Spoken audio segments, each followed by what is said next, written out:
Hello guys, एक बार फिर स्वागत है आप सभी का। आज की इस वीडियो में हम बात करेंगे उस वैकेंसी के बारे में जिसका लाखों अभ्यर्थी काफ़ी लंबे समय से इंतजार कर रहे थे। जी हाँ, आज 17 जून उत्तराखंड अधीनस्थ सेवा चयन आयोग द्वारा विज्ञप्ति जारी की गई है। यह विज्ञप्ति है पटवारी और लेखपाल की। कुल 513 पदों पर यह विज्ञप्ति जारी की गई है, जिस पर पटवारी के 366 और लेखपाल के 147 पद रिक्त हैं। ऑनलाइन आवेदन की जो प्रारंभ तिथि रखी गई है, वह रखी गई है 22 जून से। यह फॉर्म ऑनलाइन आवेदन इसका स्टार्ट हो जाएगा। यह ओटीआर के माध्यम से यूकेएसएससी की ऑफिशियल वेबसाइट में आपको भरना होगा। और जो लास्ट डेट है 5 अगस्त को इसकी अंतिम तिथि रखी गई है। 7 अगस्त को परीक्षा जो शुल्क होगा उसको जमा करने की अंतिम तिथि रखी गई है। और शारीरिक दक्षता लिखित परीक्षा का जो अनुमानित समय है वह है नवंबर 2021। आइए जानते हैं इस परीक्षा से संबंधित सारी ही जो हमारी क्राइटेरियाज हैं उनके बारे में। तो जैसा कि आपको मैंने बता दिया, ओटीआर के माध्यम से आपको यहाँ पर यह फॉर्म भरना होगा।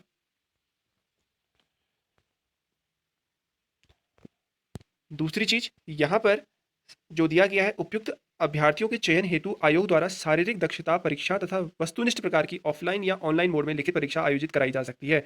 यहाँ पर यह बताया गया है, जैसे शारीरिक दक्षता आपका परीक्षण हो जाएगा, उसके बाद जो आपका 100 मार्क्स का जो पेपर होता है यूके एसएससी के अंदर, वो ऑनलाइन या ऑफलाइन जिस माध्यम से भी होगा, अभी उस पर कोई डिसीजन नहीं लिया गया है, वो आपको उस टाइम सूचित कर दिया जाएगा। तो सबसे पहले हम बात करेंगे पटवारी की वैकेंसी के बारे में। तो जैसा कि आप यहाँ पर देख सकते हैं, पटवारी कुल पद यहाँ पे 366 है। यहाँ पर स्टेट वाइज स्टेट में जितने भी आपके जो जिले हैं, 13 जिलों की अलग अलग आपको डिस्ट्रिक्ट वाइज यहाँ पे वैकेंसी देखने को मिल जाएंगी। आपको ये नोटिफिकेशन मैं डिस्क्रिप्शन बॉक्स में भी अवेलेबल करा दूंगा, आप वहाँ से भी इसे डाउनलोड कर सकते हैं। तो आप यहाँ पर देखेंगे जैसे कि अल्मोड़ा, बागेश्वर, चमोली, एक एक सभी डिस्ट्रिक्ट वाइज यहाँ पर वैकेंसी का डिस्ट्रीब्यूशन किया गया है। अब यहाँ पर हम बात कर लेते हैं इसके वेतनमान की। तो वेतनमान जो अगर बात करें तो ये लेवल 5 का जॉब है। आयु सीमा जो है इसकी 21 वर्ष से 28 वर्ष तक के अभ्यर्थी इस फॉर्म को भर सकते हैं। शैक्षिक जो यहाँ पर एजुकेशनल जो आपकी क्वालिफिकेशन रखी गई है, वो जो अनिवार्य है, एसेंशियल है, वो यह है कि आप ग्रेजुएट होने चाहिए हो। आपके पास ग्रेजुएशन की डिग्री होनी चाहिए। इसके अलावा यहाँ पे जो शारीरिक दक्षता की जो परीक्षा होगी वह है, पुरुष अभ्यर्थियों को 60 मिनट में 7 किलोमीटर और महिला अभ्यर्थियों को 35 मिनट में 3.5 किलोमीटर दौड़ना आवश्यक होगा। शारीरिक मानक भी यहाँ पर कुछ रखे गए हैं, जिसमें पुरुष अभ्यर्थियों के लिए न्यूनतम ऊंचाई 168 सेंटीमीटर, महिला अभ्यर्थियों के लिए 152 सेंटीमीटर अनिवार्य होगी। पर्वतीय मूल के अभ्यर्थियों को 5 सेंटीमीटर की छूट अनुमन्य होगी। जैसा कि मान लीजिए कोई अभ्यर्थी है, पर्वतीय क्षेत्र से आता है, उसकी हाइट है मान लीजिए 163, तो यहाँ पर उसे छूट मिलना स्वाभाविक है। 162 में नहीं हो पाएगा, 163 अगर उसकी हाइट है तो यहाँ पर वो इस परीक्षा के लिए एलिजिबल होगा। इसी तरह सीने का जो फुलाव के साथ जो सीना होना चाहिए वो होना चाहिए 84 सेंटीमीटर, न्यूनतम 84 सेंटीमीटर का आपका सीना फुला के होना चाहिए। और उसमें 5 सेंटीमीटर का फुलाव होना चाहिए। यानी मान लीजिए किसी का सीना अगर 79 सेंटीमीटर है तो उसका फुला के 84 सेंटीमीटर, 5 सेंटीमीटर उसका होना चाहिए फुलाव के साथ। यहाँ पर भी पर्वतीय मूल के अभ्यर्थियों को 5 सेंटीमीटर की छूट अनुमन्य की गई है, जिसमें कि मान लीजिए जो हमारे जो पर्वतीय क्षेत्र के अभ्यर्थी होंगे उनको फुला के न्यूनतम 79 सेंटीमीटर उनका सीना होना चाहिए फुलाकर। महिला अभ्यर्थियों का वजन न्यूनतम 45 किलोग्राम होना चाहिए। महिला अभ्यर्थियों के लिए यहाँ पर वेट जो है वह रखा गया है न्यूनतम 45 किलोग्राम। इसके बाद बात कर लेते हैं लिखित जो प्रतियोगी परीक्षा होगी। जैसा कि आप सभी जानते हैं, उत्तराखंड जो आपका एसएसयू के एसएससी है, वहाँ पर 100 अंकों की एक मल्टीपल चॉइस क्वेश्चंस एक पेपर किया कराया जाता है, जिसमें आपसे सामान्य हिंदी, सामान्य ज्ञान, सामान्य अध्ययन से संबंधित विषयों पर जो प्रश्न आपके आधारित होते हैं, तो इसी तरह इस परीक्षा में भी वैसे ही प्रश्न पूछे जाएंगे। अब बात कर लेते हैं लेखपाल की। तो लेखपाल के जो कुल पद हैं यहाँ पर रखे गए हैं 147, जिन पर विज्ञप्ति जारी की गई है। इसी तरह आप इसको डिस्ट्रिक्ट वाइज चेक कर सकते हैं। अब जान लेते हैं इसके भी जो हमारा क्राइटेरियाज रखे गए हैं। तो यहाँ पे जो वेतनमान है वो ये लेवल 5 की जॉब है, सेम एज पटवारी। आयु सीमा जो यहाँ पर है न्यूनतम 21 वर्ष और मैक्सिमम 35 वर्ष। यहाँ पर 35 वर्ष तक अभ्यर्थी इस जॉब के लिए अप्लाई कर सकते हैं। बात कर लेते हैं शैक्षिक अर्हता की। तो जैसा कि वहाँ पे है तो ग्रेजुएशन मिनिमम यहाँ पे क्वालिफिकेशन आपके पास होना चाहिए। शारीरिक दक्षता जो है वो यहाँ पे पुरुष अभ्यर्थियों के लिए सेम है, जैसा कि आपने पटवारी में देखा, 60 मिनट में 9 किलोमीटर,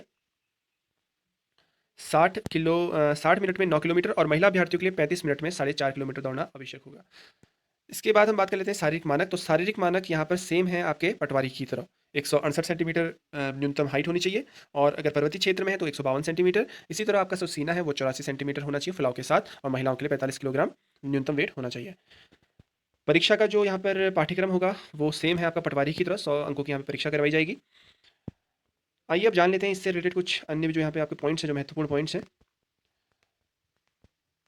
यहाँ पर ये बहुत इंपॉर्टेंट पॉइंट है, आयु गणना की निश्चायक जो तिथि है वो है 1 जुलाई 2020, यानी जो आपकी आयु कैलकुलेट की जाएगी वो 1 जुलाई 2020 से कैलकुलेट की जाएगी। यह 17 जून से नहीं होगी, ये की जाएगी आपका कब से? 1 जुलाई 2020 से, 2021 से ना, 2020 से की जाएगी।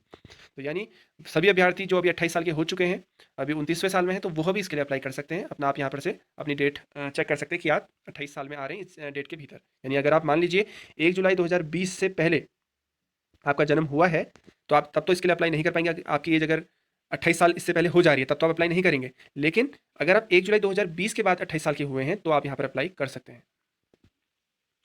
अब बात करेंगे यहाँ पर इसकी, ये तो ठीक है, राष्ट्रीयता भारत के नागरिक होने चाहिए। यहाँ पे आरक्षण वगैरह आप देख सकते हैं। देखिए फॉर्म भरने का यहाँ पे पूरा प्रोसीजर बताया गया है। अगर किसी को भी कोई भी दिक्कत होगी तो आप कमेंट के माध्यम से हमसे पूछ सकते हैं, आपको जल्द से जल्द हमारी तरफ से जवाब दिया जाएगा। अभ्यर्थी को, हाँ, यहाँ पर एक चीज़ और है, अभ्यर्थियों को निम्नलिखित परीक्षा शुल्क जमा करना अनिवार्य है। जनरल के लिए और ओबीसी के लिए जो यहाँ पर फीस रखी गई है 300 रुपये, एससी के लिए 150 रुपये, एसटी के लिए 150 रुपये, और जो दिव्यांग हमारे श्रेणी हैं और आर्थिक रूप से जो कमजोर वर्ग है उनके लिए यहाँ पर रखी गई है 150 रुपये फीस रखी गई है।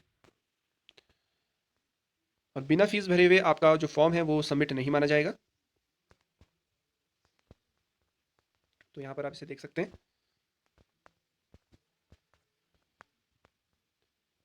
ये नीचे भी वही दिया गया है लास्ट में कि कंप्यूटर बेस्ड परीक्षा उस हिसाब से जो भी जैसा वहाँ पे डिसीजन लिया जाएगा, परीक्षा ऑफलाइन या ऑनलाइन, आपको सूचित कर दिया जाएगा। तो ओवरऑल ये आपको इन्फॉर्मेशन देनी थी। बहुत सही खबर है उन बच्चों के लिए जो काफ़ी लंबे समय से इसका इंतजार कर रहे थे। तो आप सभी लोग तैयारी में जुट जाएँ। परीक्षा ऐसा, जैसे ये थोड़ा स्थिति हमारा नॉर्मल होगी तो परीक्षा एक ना एक दिन तो ज़रूर होगी। और मुझे लगता है कि आप सभी लोग मेरे द्वारा दी गई जानकारी को समझ पाए होंगे। इसी तरह की जानकारी पाने के लिए हमारे चैनल के साथ बने रहें। धन्यवाद।